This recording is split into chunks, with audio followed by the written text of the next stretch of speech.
avui és aquest acte trist i enfadat també. Heu pogut sortir malgrat la pluja. Llavors, és tot un èxit de presència que demostra que la gent de peu no accepta el que estan fent o intentant signar els nostres governs, o no els nostres governs, els seus governs. No al pacte de la vergonya! No al pacte de la vergonya! No al pacte de la vergonya! Avui som aquí per denunciar els acords o els preacords entre la Unió Europea i Turquia.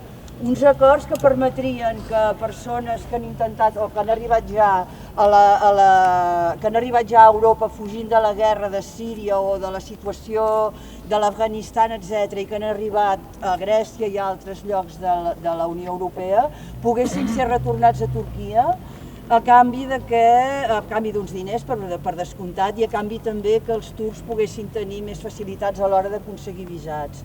Utilitzar les persones com a moneda de canvi, utilitzar les persones com si fossin el mercat de la carn, això és una vergonya. A Europa en aquests moments li hauria de caure la cara de vergonya. Però les persones que som aquí, i moltíssimes altres, com sabeu, no estem per l'Europa de la vergonya, sinó que estem per l'Europa de la dignitat. I denunciem aquests acords que aconseguirien que les persones que fossin enviades una altra vegada a Turquia visquessin amb les mateixes condicions amb què estan vivint en aquests moments en el desert del Sàhara, en el sud del Marroc, moltes persones que intenten arribar a Europa venint d'altres llocs d'Àfrica. No podem permetre que es repeteixi aquesta mateixa situació, no podem permetre de cap de les maneres que Europa continuï amb aquesta situació de vergonya.